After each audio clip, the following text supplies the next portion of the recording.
The Culture Pop Podcast is brought to you by the law offices of Jacob Emrani.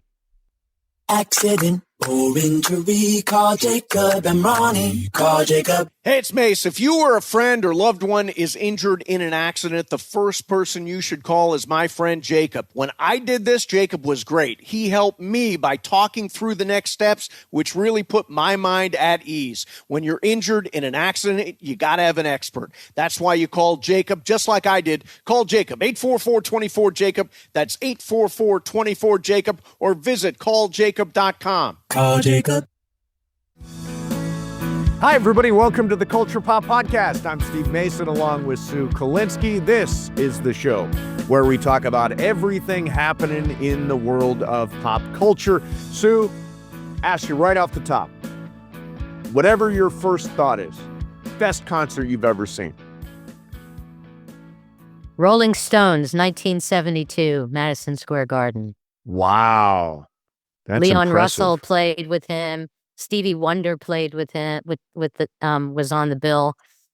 And the coolest thing about that concert, I was 15, I believe. Okay. And I went to summer camp for many summers. And I always went for 2 months. And a friend of mine, this was at a time where you had to send in a postcard with a return address to get tickets to concerts.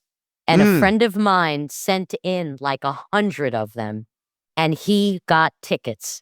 So he got 4 tickets, and he took me and my boyfriend, and he took his girlfriend, and it was in July, and I was supposed to go to summer camp.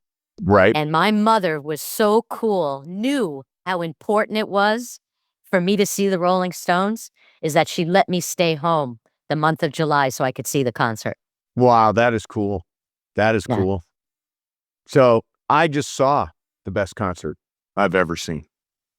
It is Adele at Caesar's Palace.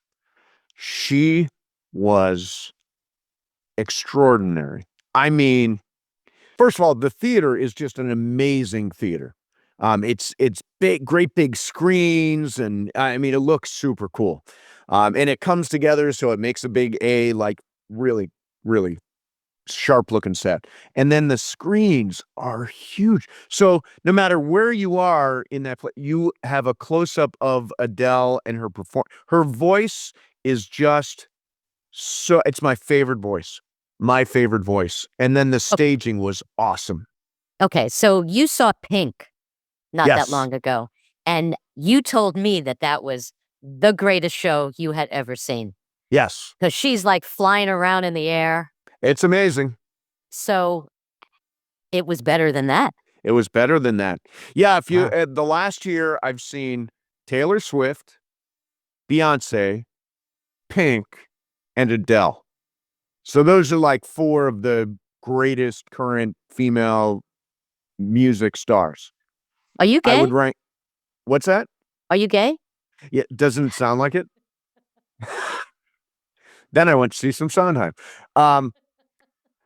So I would rank order them: Adele 1, Beyonce 2, Pink 3, and Taylor Swift 4. And I know that's going to be a controversial take, but Taylor Swift the number 4. Swifties are going to be after you, They are Steve. gonna. I even had a friendship bracelet when I went to see it, but no, not my favorite. But Adele, and you won't get a chance to see her now for, she says, a decade. So I was lucky to be there. It was her second to last show at Caesar's Palace, and I just think she's amazing. Have you ever seen her? I've never seen her, but it's just, you just kind of like, glazed over the 10 years. I have to wait 10 years for her to have some drama in her life so she can have some new music. She needs a good divorce. That's what she needs. Well, first she's got to get married, then get a good divorce, then write the album, then go back on tour. That's the way she will roll. But I feel lucky and #blessed that I got to be there for that. We got a great show today. Josh Heald is going to be here. John Hurwitz, Hayden Schlossberg. They are the creators of Cobra Kai, and we'll talk about the final season of one of the most entertaining shows on television for me. In the meantime, the best show I saw on television this year, Sue, was The Penguin, starring Colin Farrell. I thought, just from beginning to end, an absolute masterpiece. What about you? I am so not a Marvel person, Mm-hmm. and I didn't think I was gonna like it as much as I did, and friends of mine, have been posting on Facebook, like, "Oh my god, I can't believe how much I like this show." Like, I never thought I was gonna even watch this show.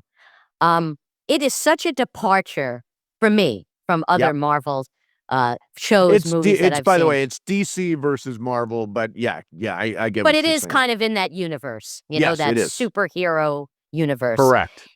It is the storylines are so it's so dense, and Mm-hmm. it's gripping, and the writing is great, and the art direction is insanely great too. But the casting is just perfect. I mean, every time I look at the penguin, I still cannot believe that it's Colin Farrell. I Yeah, just it's can't amazing. I just can't believe that it was him. I mean, it also seems like something that is such a departure for him as well. Oh, But yeah. just everything about it, and we could get into like details of just the storytelling of it, how Yeah. they floated back and forth, to flashbacks to present day in the same uh venue, like the nightclub stuff, and how they told that story. Um, and the kid who played him was, Really good. what's his name? Ryder Allen. He was like, he was kinda like a Bowery boy, dead Yeah. end kid, like a young James Cagney. He had that New York, "Hey, ma," I mean, he was Yep. so the Penguin as a kid. Um, and also, it just the fact that they had 2 despicable lead characters and made them sympathetic. Yes. I mean, Yes. I just, before you really knew, the backstory with, what's her name? Sophia, Yep. uh, you're like, "Oh my god, she's such a bitch, like, where's this coming from? She's just a horrible, horrible person, Yeah. and just, like, evil," and then you see what happened with her father and what she went through. It kinda had shades of, do you remember seeing Frances? The movie Frances about Frances With Jessica Lange. Jessica Lange, Yeah. and how they put her in a mental hospital, and then Yes. what's it called when they Electroshock therapy. did the electroshock therapy, and she didn't need to really have it, and it just made it worse and worse and worse, and then she became this vegetable of a person. Yep. That's what it reminded me of, and it was torturous to watch. Um, but I thought it was great. It to me too, it was one of my favorite shows. So there are going to be some spoilers in here. If you've not seen the Penguin yet, there are going to be some spoilers. I thought one of the amazing things about Colin Farrell in this is that he had 50 pounds of makeup and prosthetics, and he still is able to, like, he's there. Like, it's a beautiful performance, even though he's got all this stuff on. I thought, and here's the thing, he is his character. I mean, Oswald the Penguin is like, he's angry and he's lying, he's duplicitous and he's violent and he's sad and he's an opportunist and all that stuff. And Colin Farrell just absolutely nails it. You mentioned the superhero aspect of it. I've tried to get other people on this. Now, I do see all the DC movies and all of the Marvel movies, so I am that guy. But this Matt Reeves, who is running the DC universe, has grounded this in reality. Like, he's a mob boss who happens to live in a cave and grow drugs, right? Mhm. And he's not really a penguin. He's not Burgess Meredith. He's Right. It's from the well, it's old not show. well, it wasn't cartoonish. Yeah, it was not. It was based in the real world, which is why a lot of non-superhero people were able to watch it. And, you know, I actually did not find him, I found him sympathetic all the way until the end. Yes. And then I Yes. thought, when when he, and again, spoiler alerts, when he strangles that kid, Oh my God. I'm like, he said, and I think the line is, I can't afford to have family to worry about. That's essentially the drift of it. And so for me, I looked at it and thought, now when this guy is in a Batman movie, I will be rooting for Batman because this is one of the most despicable characters I have seen ever. I mean, the fact that he strangled that kid, I was like, that's too much. That's too much. And so he's a Well, bad guy. He's a villain. yeah, he really was a villain. But also, when you think back on the flashbacks of what he did to his brothers, I mean, Oh, sure. Oh, I mean, God. Yeah, that that's was the other thing. just What he did to his what he brothers. did to his brothers and how his mother knew about. Like, there were moments where the mother had so much anger towards him, and he just wanted to please her so badly, and he kept Yes. on promising her. Even when he was a kid, he was like, "You I'll see, take Ma, care of I'll you. I'll take care of you, and you're gonna get that penthouse." And then at the end, he gets her the penthouse, but unfortunately, she's not able to, reap the benefits of it and enjoy it. But, yeah, that scene with Victor, oh my God. Because I thought to myself, "Okay, Victor was Happy by his ending. side." Victor was by his side, I mean, he could never have done what he did without Victor, and he even what did he say to him? He said, "Thanks for taking a chance on me. You did a good job, kid." And then he kills him. I Then he was kills like, him. It's like, "Oh oh my." my God. Yeah. Yeah. And we have not talked about her, but Christine Milioti, who plays Sophia, I I don't know her from anywhere. Like, apparently she was a regular on How I Met Your Mother, and a show that I don't watch, and she was Tony nominated for her role in Once on Broadway. So Mhm. she's really, but her eyes. Her eyes. She's like an anime character. It is, she reminds me of Anya Taylor-Joy Mm. with those eyes. And I'd never seen her in anything. I just think, whether it's revenge or it's sadness or in madness, it's all in her eyes. So I thought this will go down as my favorite movie of the year. I just hung on every single episode. So congratulations to Colin Farrell and Christine Milioti and that whole Matt Reeves, who's sort of building this DC universe. I can't wait to see what they do next now that the Penguin will be in a Batman movie, and I hate him a lot. So Right, I right. thought just genius. And something else about her character that was just, these like little moments, when she had the gas mask on, when Yep. she when she gassed the house, You gassed and, everybody. Yeah. and she took the mask off. And she kind of straightened, fixed her hair, Yes. I mean, little Yes. moments like that with the cigarettes too, as she lit 3 cigarettes, and Yep. then one by one she took them out of her mouth and flicked them in each room. I mean, she was just cool. She totally embodied that character, and I'm sure she had a blast doing it. Oh, yeah, yeah. So, that is The Penguin. It is streaming on Max. If you haven't seen it, go take the time to watch that movie. All right, so, Denzel Washington has announced his retirement.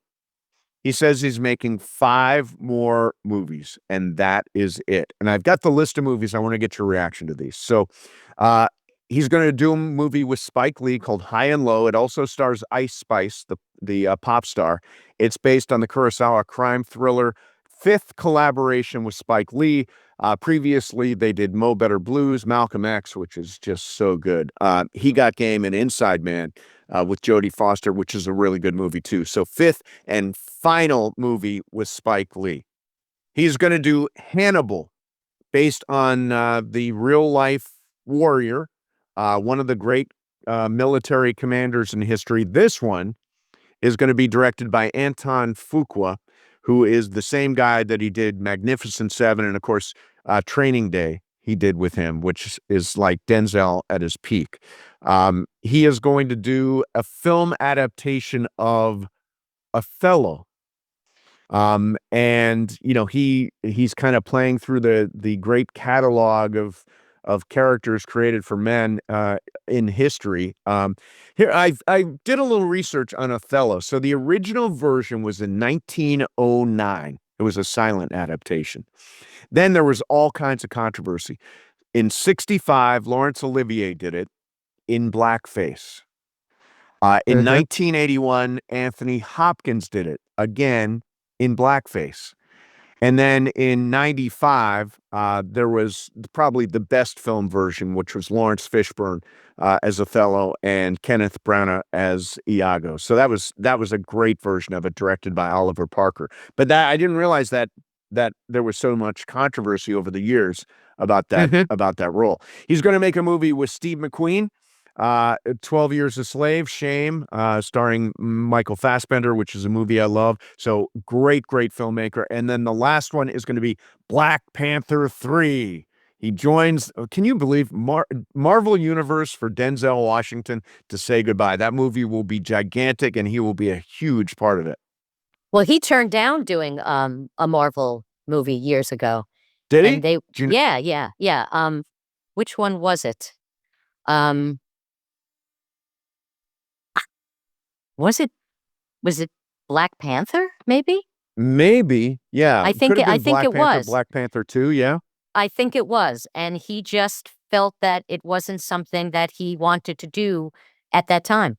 Yeah, and a lot of and- people, very few, a lot of actors get into the Marvel universe, and like there are certain actors who just wouldn't do it. Like Leonardo DiCaprio has decided multiple times not to be an MCU character because he'd be great. Denzel, as you mentioned, turned it down. Now he's going to go out with Black Panther 3, which will be gigantic, and that will put Denzel at about 75, 76, 77 years old. That feels probably like a time to say, all right, I'm winding it down, right? Yeah, but sometimes I think to myself, why do you have to announce that I'm going to be done after that? Because you don't know. You don't know if you're going to be. I mean, I remember, and he's much younger, but I remember when Sean Penn said, "No more. I'm not going to act ever again."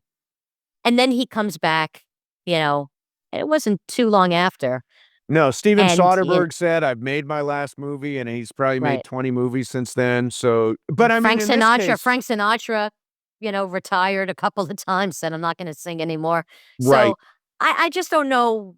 Do you have to announce it? Just let it be your last film. And I do, and by the way, I do think probably when you get to that age, the age that he will be into his mid to late 70s, there probably aren't a lot of great roles. Like Gene Hackman very famously said, that's it, I'm done. There are no good roles for me anymore. And he retired. I have a feeling that's kind of what Denzel's doing. He's walking away and he's saying, that's it. I've done all I can do. And the roles aren't that great anymore. So I'm going to ride off into the sunset. Right. Well, Quentin Tarantino said that his 10th film is going to be his last film. His last film. Yeah. So I hope he doesn't quit at 10. I hope he doesn't either. So, and I don't know if he will. What are they going to do? I think they're going to miss it. Yeah, it's funny. I think one of the reasons, do I have this conversation? Sure. So I've talked about retiring. And at one point I thought, yeah, I'm going to do it pretty fast. And, probably, lucky to be able to do it if I want to do it. But then I thought, yeah, but I'm going to miss what would I do with my life if I wasn't doing radio every day? I guess we'd do a culture pop podcast every day, maybe. But I don't think I think I would miss the notoriety and the relevance and all that stuff that would kind of go away. So that's why I always say you will have to tear this microphone from my cold, dead hands. I will not retire. They will have to force me out. Like one of my brothers, he's 75. Okay. And he has worked in the gourmet food market for most of his life. He worked at the iconic Balducci's in the Village. Sure. He worked at Fairway, and now he works at Cinderella, which is this, Great, unbelievable. great And market. Yeah. they've expanded. They have, places, stores all over the place. And he gets nudged a lot. Freddie, when are you going to retire? When are you going to retire? And he likes to golf. He lives in the city. He has a Yep. nice place, upstate New York. But he's like, what am I gonna do? He Yeah. says, Yeah. I like my job. Maybe I'll cut back, maybe I'll do 3 days or whatever, but I like what I do. And, I have a friend, who married a guy who's like 20 years older than her. He's an attorney, and he's still an attorney. He's in his early 80s. Well, I mean, But my mom and Not Stepdad Leo set a good example. My mom works at the school every day, John Mhm. Glenn Middle School in Palm Desert, as the office attendance person. And Not Stepdad Leo is a tour guide at the Living Desert, which is the big he doesn't like to call it a zoo, but it's kind of a variation of a zoo. But he's the tour guide out there. And they go to work every day or 3 days a week or 4 days a week. And I think it's keeping them young. I mean, they're healthy. They're both in their, I think they're 83 and 84 now.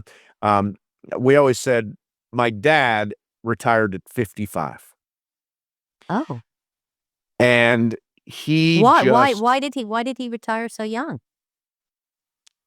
he did not like working. He did not like his job. And he said, that's it. And he didn't get Social Security. I mean, he was 55. He didn't get Social Security. And he did a little jobs here and there, but really quit working. And that was it. We always say, if you don't use it, you'll lose it. My dad did lose it.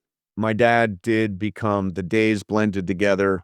I always say, I talked to somebody who retired not too long ago, and they said the one thing you have to do if you retire, you've got to plan every day. Like on Tuesday, I'm going to play pickleball. On Wednesday, I'm going to golf. On Thursday, I'm going to go to see a movie, so that the days don't just blend together into one long day. My dad had one long day all the way until he went. So yeah, no, I'm going to keep working. I'm going to keep doing it. It's fun. As long as Yeah. it's fun, why not? As long as it's fun. I mean, I haven't, had a job in a while, but, I write all the time, Yeah. and I exercise all the time. I like to play golf. We do the podcast. Yep. I like to, we take the travel trailer, go travel. But, Sure. but I would have a very, very, and I do have a very full, rich life without a job.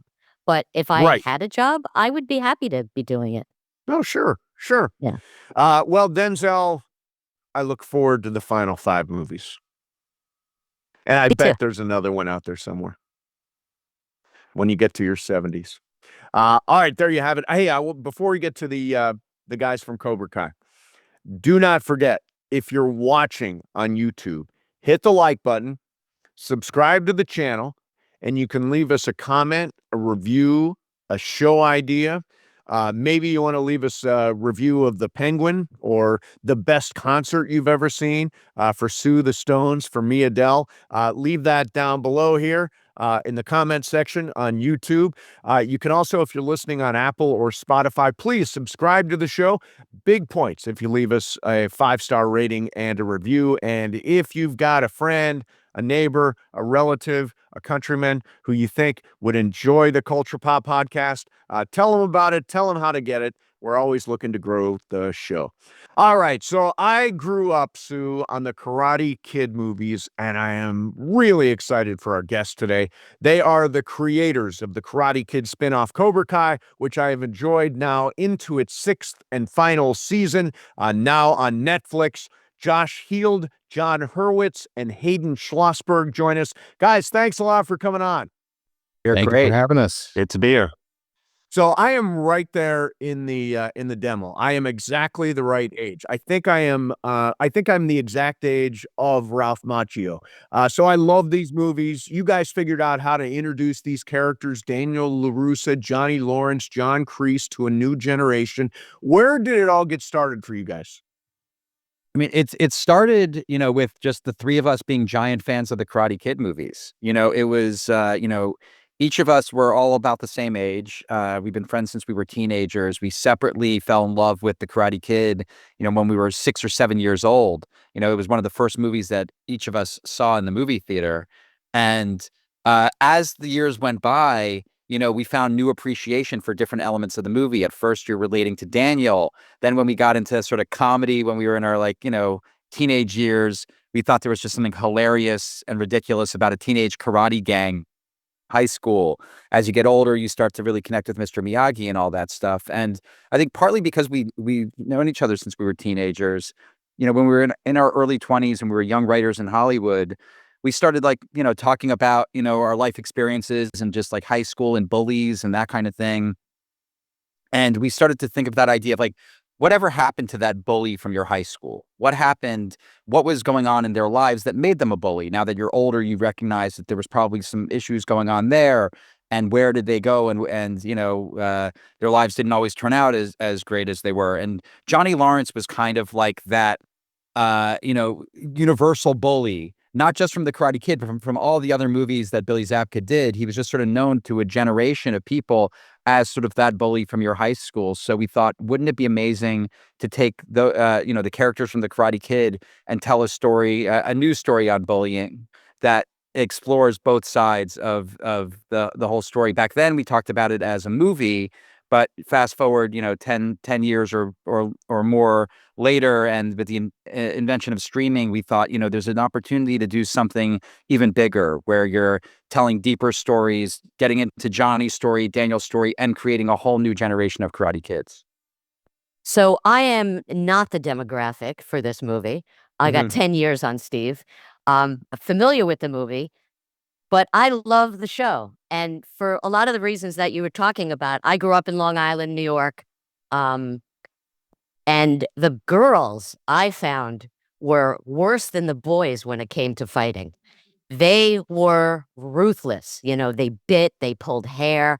I mean, I remember, and I grew up in a town called Belmore, and America was right next door. And I remember going to a movie and standing on line, and there were girls I was from Belmore, so the Merrick girls would be looking at us, and if you made eye contact, it would be like, what are you looking at? With total attitude. And it was like, I'm just, you just happen to be in my eye line. I'm not looking at you. But they didn't take that. They wanted to pick a fight, and they would get physical with you. So that aspect, I totally relate to. Yeah, no, it's I mean, like John said, it's I think when you're a kid, everything is black and white, and you're just like, well, this is a monster. You just go to school, it's a bunch of amoral animals all thrown into a school system. And then when you get older and you look back on it, you're like, well, why were people like that? You start to wonder, was there something wrong with that kid that they were just biting you? So in a way, it's just it's an adult view of this very simplistic time in your life.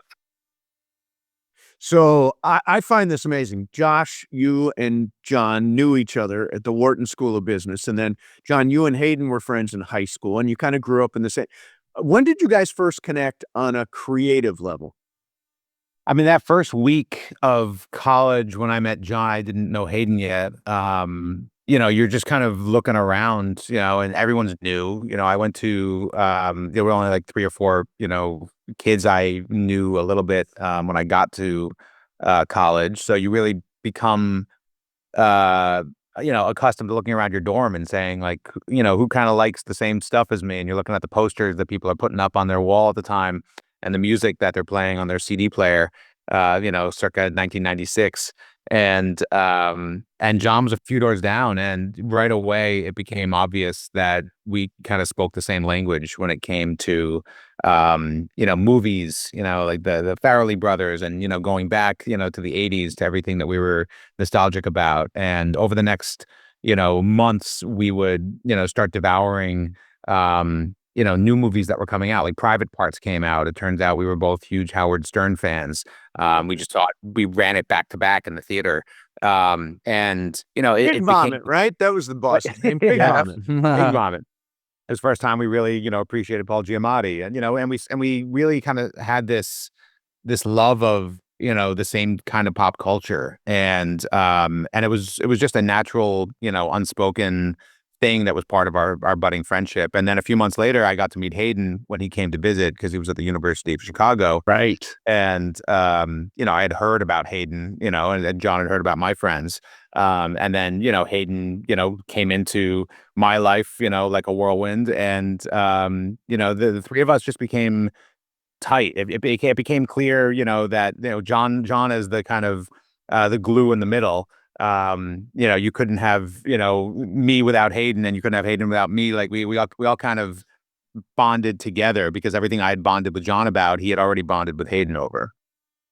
So this is our first threesome, to put it in turn. We never interviewed. It becomes more three. comfortable over time. Well, Yeah. well, it's kind of a fivesome, but it's really a threesome with interviewing three people at the same time.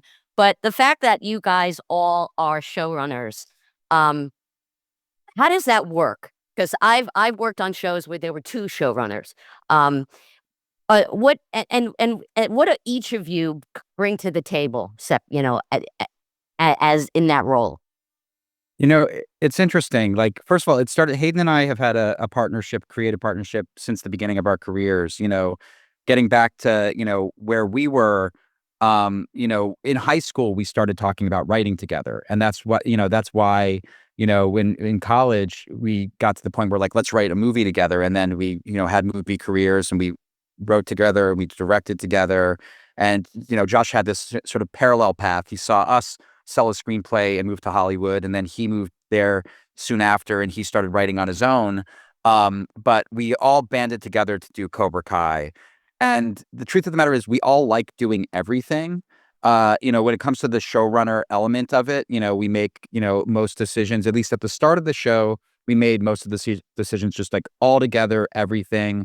We were going through all the scripts together. We would, like, the three of us would, we wrote a lot of the scripts in season 1. And then a lot of times we were rewriting them. We were all there rewriting them. We were all, Hayden and I directed, 4 episodes of the first season. Josh directed 2.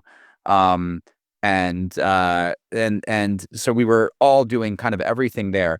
As the show has evolved in different ways, we each take on different elements at different times.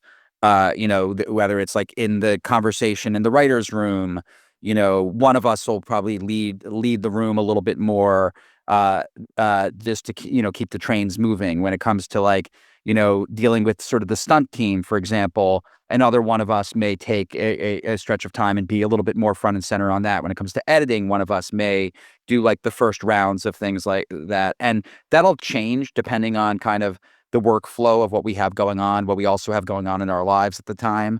But we sort of divide and conquer, but we all make sure that all of us are on the same page with what we're doing. And it's much better than it was in the beginning, when we were all so precious about, like, literally that, like, every stitch that went into the costuming. We're like, can I see the other yellow?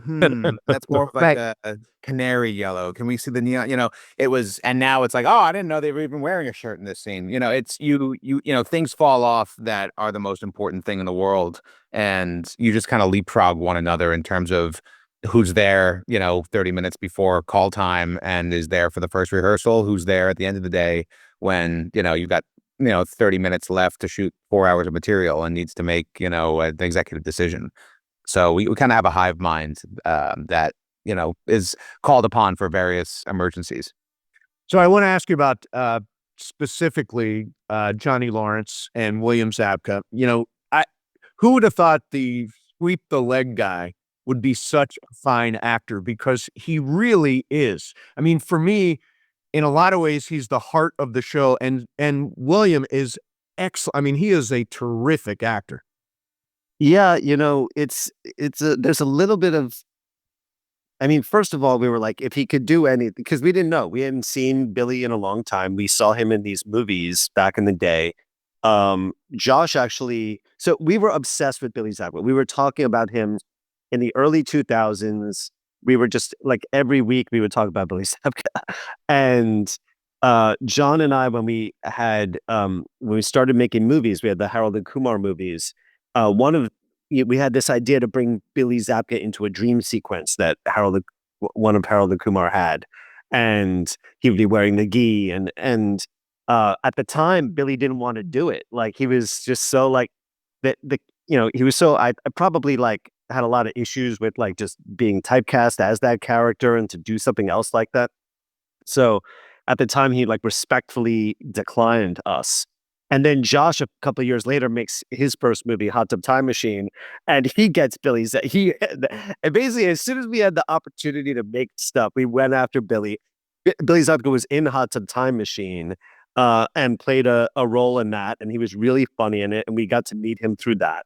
And so there's a part of us that didn't care how good of an actor he was. It was just like, if you just get him in there and we're there helping him and you just say the lines, it'll work out. But the reality is like all these actors, they didn't go into these careers trying to be a bully, or like Thomas Ian Griffith, who plays Terry Silver on the show, didn't go into his career trying to be this martial arts villain. These are people who grew up, watching great movies and wanted to be a part of something, and they were talented enough to get recognized in a famous movie. But then the double-edged sword of that is you get typecast. And so we, from the very beginning, just had this belief that if Billy could just do, play the role that we're writing, it's Johnny Lawrence, so it's not like going to be so out of the wheelhouse. Right.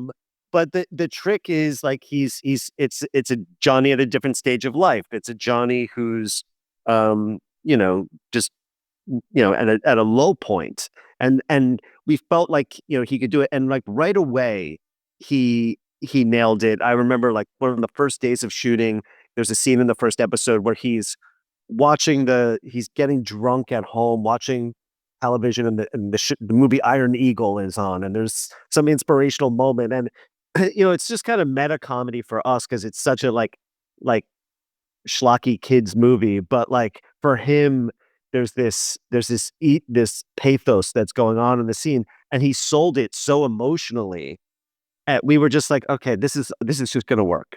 And he, at first, there's a little bit of resistance because I think he wanted to play Johnny like he's a good guy now, and we're like, no, we got to get there. Like people are so used to you being a bully that you can't have just like learned everything over the years. There has to be a bitterness there. You have to learn on the show. And so there's a little bit of that kind of back and forth with Billy, but he always was able to nail it whenever we kind of steered him in the right direction.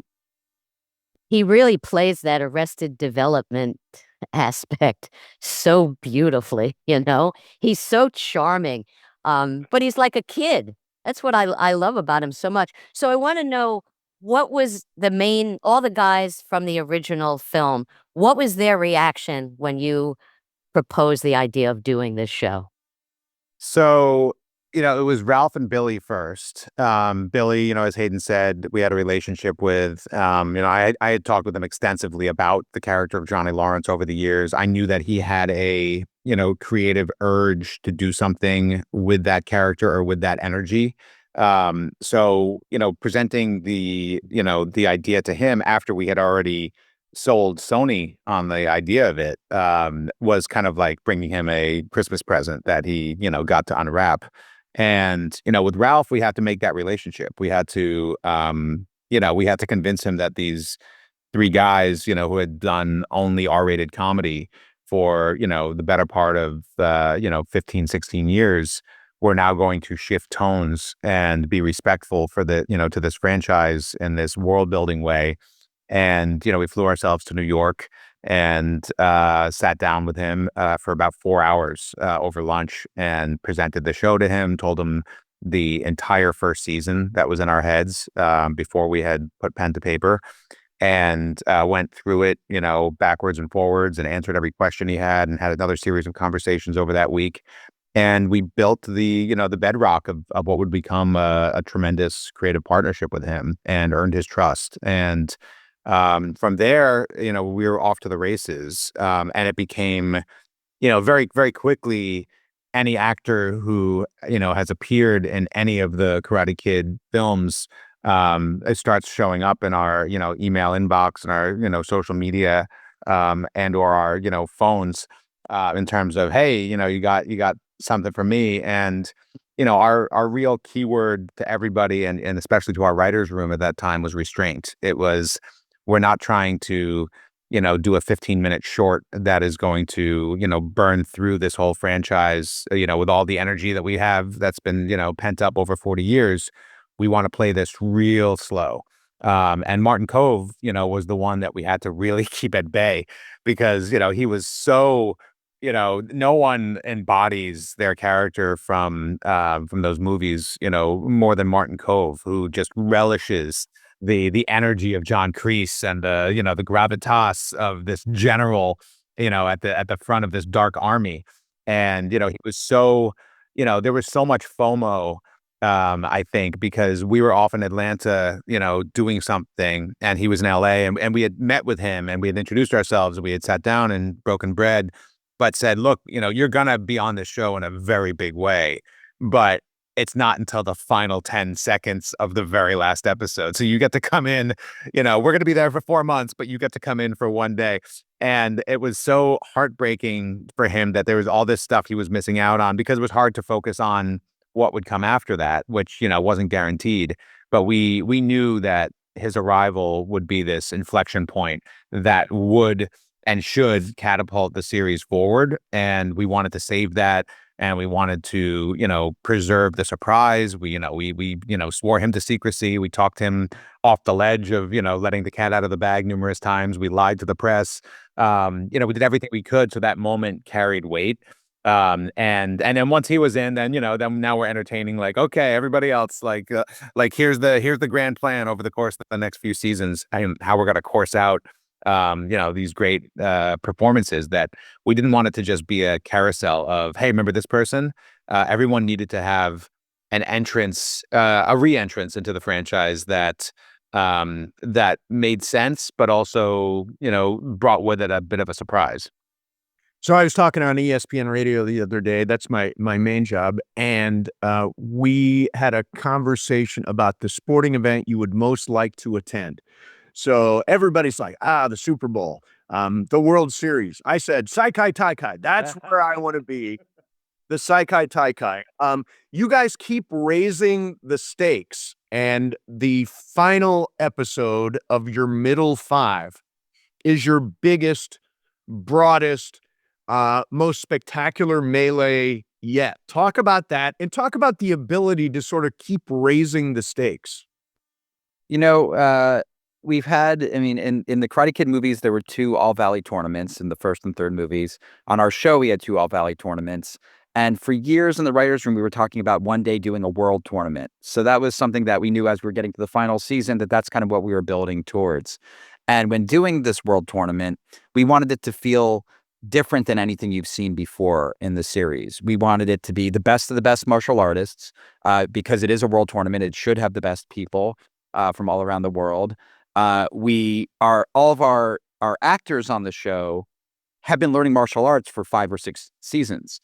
So they're at the top of their game. And when bringing in new characters, it wasn't a prerequisite where everybody had to have martial arts experience, but we had our eye on this one actress who she hadn't really acted yet before. We had this eye on this one martial artist who felt right, the Reina, who played Zara. And we're like, she would be spectacular on the show, because the things she was doing in her, Instagram posts were just phenomenal, and felt like they would step things up a notch. When we were casting the character Quan, it was doing the same thing. We were looking actor first, but if you had martial arts experience, great. And he happened to be like a 10-time world champion. So, we were casting all the best of the best there. Beyond that, we have, our stunt team led by Ken Bearfield and Don Lee are incredible. They're not only are they good at their jobs, but they're passionate about the Karate Kid. They're passionate about Cobra Kai. They love the show. They want to bring an authenticity to the fighting. Each character has their own specificity to their fighting that's tailored to not only the character, but the strengths of the actor.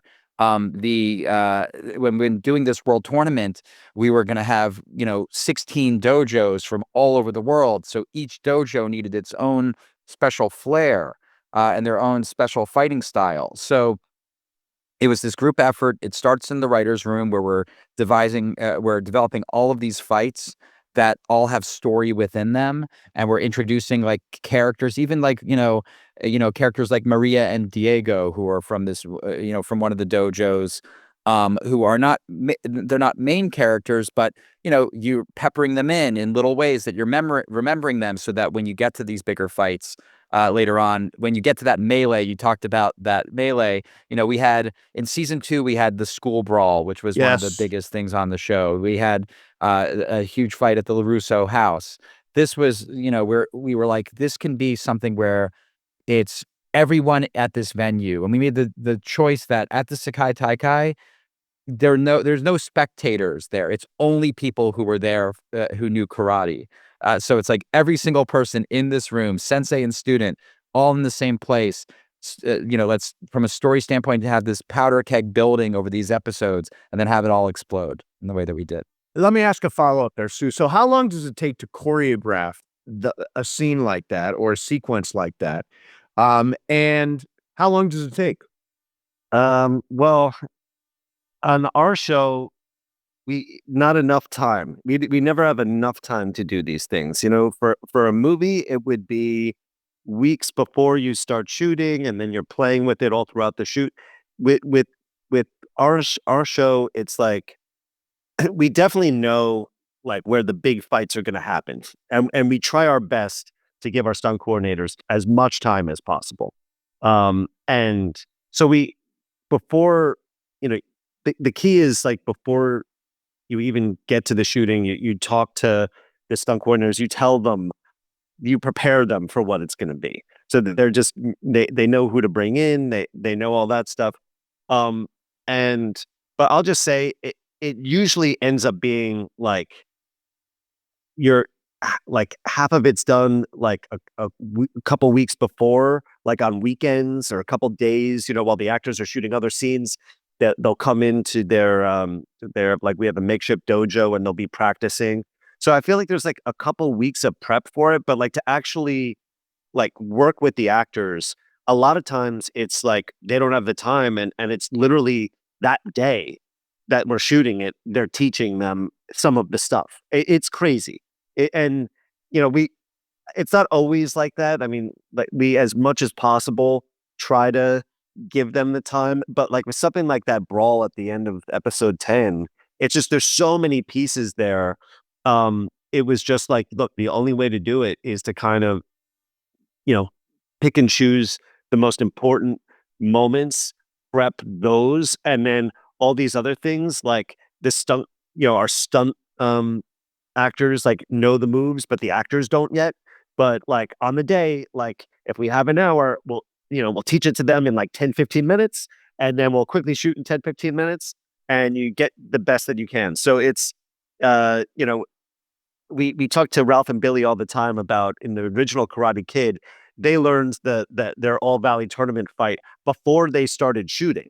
And then, so throughout the shoot, like for a month or month and a half, they were on weekends and stuff, just practicing it. It was, so by the time like they shot the All Valley tournament for Karate Kid, it was so second nature to them. And on our show, our kids are, but the thing is, the one benefit that we have is we've been here for 6 seasons now. So the stunt coordinators, the fight choreographers, and our actors, they know the drill. They've been through this a million times before. They know how to like take something, watch it. They know their like language, and they can work really fast. And so it's a combination of like, as much prep as you can get with a lot of on the fly teaching. So I want to talk to you guys about the writer's room, because I've been in many of them. You talked about your crew really being fans of the show. How important was it for you guys to have writers that were familiar with this universe? That was huge. That was, it was one of the unspoken rules, I guess, as we were reading writers and meeting with them in that first season.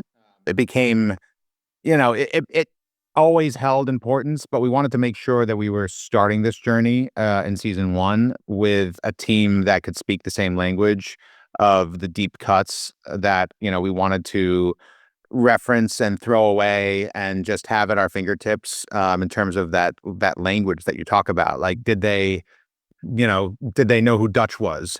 Did they know who Freddie Fernandez was? Like these, lower on the call sheet characters from the Karate Kid, but who, after you've seen it 100 times, they become, your favorites. And that was just very obvious from meeting with people. We didn't have to say, tell us about your favorite character from the Karate Kid. They read, I feel like they read our first script by the time they were coming in, or at least we gave them some material to read before they came in to meet with us. And we had read, their writing. So we were certainly impressed, with their ability to write for television. But you could just tell when somebody came in authentically, there was a gleam in their eye. We had a giant, like tapestry on the wall of the Cobra Kai snake that we had bought, like a 16-foot thing. And it looked like, and we had taken over Will Smith's vanity office on the Sony lot at the time that we're not sure he had ever stepped foot in. So we kind of like put up this thing as if we were like this conquering army that came into this castle, and we're putting up the new colors of, the kingdom that was here. And there was something about walking into this, this cavernous building that, probably Louis Mayer, inhabited once upon a time.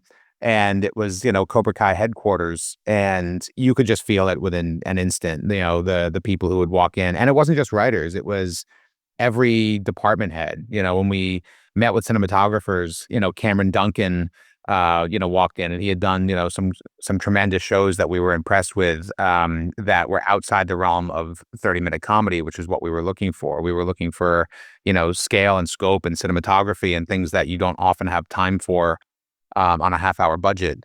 And, he just walked in and looked at that banner and said, like, how did you guys get this? Like, this is a huge thing. And he understood the gravity of what we wanted to do with it, and that it wasn't a joke.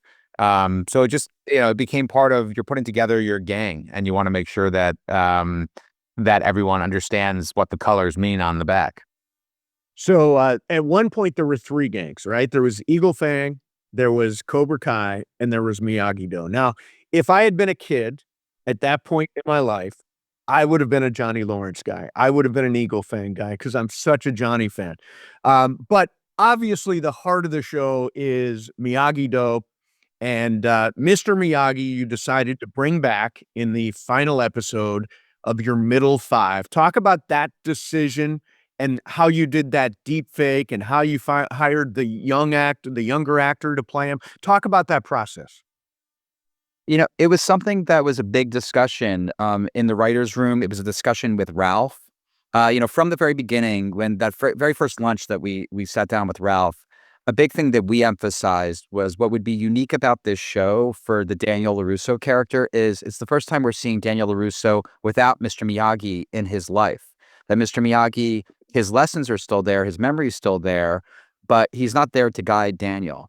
And over the course of the seasons, we've tried to find different ways to keep Miyagi present in the Daniel storylines. And as we were winding down in this final season and we sat down with Ralph beforehand, he was really excited about the idea of, is there any way for him and Pat Morita to share screen time together one more time? And it dovetailed perfectly into what we had been planning for the season, was this concept of the Miyagi box, that underneath his house, that there were all these artifacts from his life that he kind of kept buried, and Daniel discovers, and it causes him to learn new things about Mr. Miyagi, but have an incomplete picture.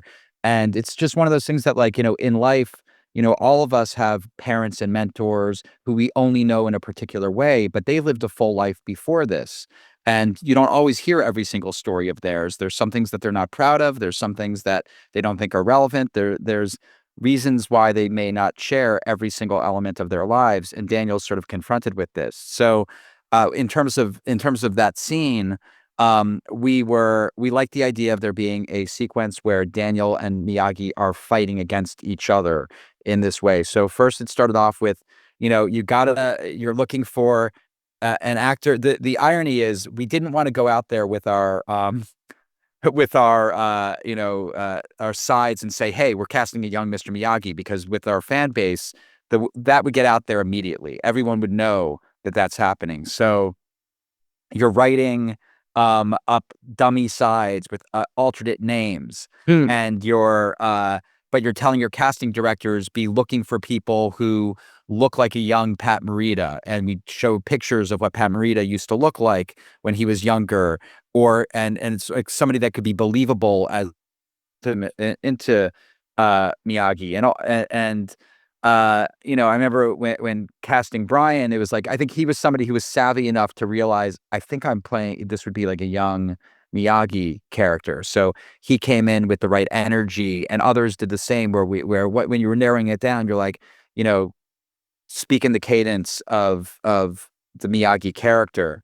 So it started with the casting, and Brian did a phenomenal job with that. We loved that, but we wanted to have this moment where you're actually seeing Pat Morita on screen, and that's a whole thing. So it starts with having conversations with his estate, making sure they're on board with it. This is not something that you're just doing and you're like, oh, I don't care about the memory of somebody, I'm just going to go do whatever the hell I want. It's like, we care. Ralph Macchio cares. We all are invested in it. You speak to his estate. We spoke, Ralph actually has had a long relationship with, Pat's family. So he spoke with one of his daughters and talked about it. And everyone knew that it was coming from a good place. So it was, first you get the approvals, and then it's the working with a visual effects house that is able to kind of pull it off. And to be very honest, it's the most stressful element of like the entire filmmaking, because it's out of your hands. We don't have any control or ability to make it great. You're just relying on others to do the best that you can. So every step along the way, you're having, the visual effects, post supervisor involved in the conversations, and you're doing everything you can to make it the best version possible. And we're in post and we're seeing horrible versions of what it is, and terrified and thinking this is going to be a disaster. And, but you keep giving notes and you keep pushing. And then it eventually gets to a place where you're like, I could see this. If I just saw this and I was just an audience member, I'd be happy to see that, as opposed to upset and frustrated. And everyone realizes that and also it was a dream sequence as well. Yeah, so it didn't right. have to be exactly perfect in every single way. But, you have that anxiety with that stuff, and you do the best that you can. And as long as it's coming from a place of love and storytelling, and it works, hopefully it'll work for the audience. And and where the technology is right now, we had to have our hands held a little bit by, the people who do this. And they said to us at one point, they're like, this is okay. This is normal. It's supposed to look horrible until the very final one, because until it looks exactly perfect, it's like, everything's, if the 1 pixel of somebody's face is off, the whole face looks, terrible. And it does finally coalesce, when you get right near the finish line. But we're not used to that. We're used to things looking. This was more like, it looks terrible and our careers are going to be over. And oh my God. So I wanted to tee up this conversation because I'm a huge Dodgers fan, and I am thrilled that we won the World Series. I was at the parade. I mean, I was like all in on this thing. I was at all the games at Dodger Stadium. My understanding is that, John, you are a Mets fan, right? Giant Mets fan. Yes. Sue is a giant Mets fan as Nice. well. So Sue, John, discuss. When did you become a Mets fan? How old were you? I became a Mets fan it was like 1986. It was, I was, Oh, God. Darryl Strawberry, yeah. Yeah, it was Doc Gooden, Darryl Strawberry. I was, I guess I was, 9 years old, and Oh, I my was just gosh. I was just getting into baseball. And my dad, it's funny because my parents are from the Bronx and they grew up Yankees fans, But my dad was always a fan of whatever like local team, like he liked any of the teams that were doing well at the time. So the Mets happened to be really good at that period of time. They had some interesting characters. Doc Gooden was Dr. K. Yep. There was I got into collecting baseball cards. So that's when I really got into the Mets, and it's something that has been a lifelong passion. It's one of the few things that like I feel like I know a ton about, and I follow, and it's a big part of my life every single day. I'm a fan to the point where it really affects my day when they don't play well. 100%. I mean, I'm in a bad mood all day, but I have a lot of years on you. I went to my first Mets game when I was 11 years old in 1968. No, wow. And my picture got into the sporting news because I was going down to Oh, the cool. Mets dugout every time they came off the field. I had my program, and I got a bunch of autographs that I still have. So cut to 86, I'm in LA doing Star Search, stand-up, and I saw the 6th game in LA, and wow. my friend was a Red Sox fan. And I was supposed to fly home the following day for Game 7, and it was supposed to rain. But I said, and he said, "You have to come home." And I said, "I'm not coming home because what if it doesn't rain? I'm not missing Game 7." And he didn't care because he was a Red Sox fan. He probably wanted me to miss the game. And it was rained out, and then Game 7 happened. But I think I read this morning that they may be getting Juan Soto. Those are the rumors. I don't. I don't believe any of this stuff until it happens. The Red Sox, the Dodgers, the Yankees, the Blue Jays, everyone's in the mix for Juan Soto. It can go any which way. I'm praying for that. My daughter, I have 2 daughters. My older daughter, who's 14, her middle name is Shay. And Wow. You're in deep. I'm in deep. She's had the Mets curse from the beginning, but some of the greatest joy that I've had this past year actually was sharing this kind of roller coaster season with her. And I went to every playoff game, a Mets Dodgers game that was in Los Angeles. And she and I actually flew to Philadelphia and went to 2 games in Philly during this postseason run. And it's been fun. It's something that I could share with her. And hopefully with Steve Cohen at the helm and David Stearns at the helm. Got money. Between the money and the brains, I feel like the Mets' future is as bright as it could ever be. Now, I don't know. I mean, this is kind of crazy for me to say this to you, but years ago, I wrote a piece for the Hardball Times. And I want you to look up the Hardball Times and my name, Sue Kalinsky. Okay. I wrote a piece about my relationship with that Boston Red Sox fan. I was with him for 16 years. And I'm not with him anymore. But it was about the evolution of our relationship all through the game of baseball. I will look at that. That's and amazing. You will really, really appreciate it. Cool. All right, Awesome. Let's tee up the final 5 episodes of Cobra Kai. So I don't know what to expect. I don't know if, I know Quan was killed, so I don't know if there's going to be more Saikai Taikai or not, if that's going to circle back around. I don't know how the last episode is going to go. I don't know where the characters wind up. How tough was it for you to wrap up 6 seasons of Cobra Kai? It started with the 15-episode final season. We were like, 10 is going to be, it's with all the characters we've created on this show, it's going to be really difficult. So we like the idea of having these extra episodes. And, that we were thinking that the whole way through. We were like, we don't want to just wait until the last 2 episodes, we're just like tying everything up. So, it's kind of the way the show started with we were really more focused on Johnny, and then you sort of get into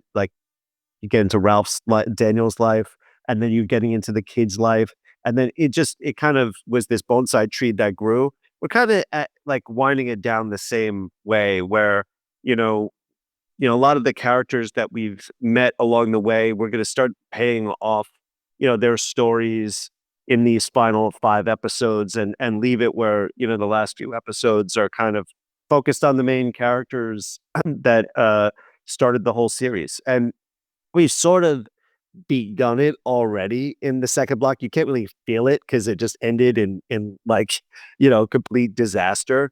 But, a lot of the kids and their internal struggles, all the rivalries amongst the kids are essentially over at this point, most of them. And really the last block is like kind of bringing it back to a little bit of that grounded place where the show started. I mean, we've taken this up a notch every single season to the point where we're in Barcelona at this world tournament. But these kids are graduating high school. That there's real life kind of drama that's yet to play out, and we're gonna in the last 5 episodes while still having wild karate scenes, just bring it back to the characters that we started with and focus on them, and it really comes down to Johnny and Daniel. And we've been thinking about how we've been wanting to end it for a long time, and we feel really good about it. We feel we were able to have the space to tell the story and to pay everything off. And we intentionally made it where this middle block ends in an Empire Strikes Back, all is lost kind of place. So you don't know exactly how everything is going to get resolved, but rest assured, we're not going to end this series with frustration, and we want to end with a crowd pleasing finale.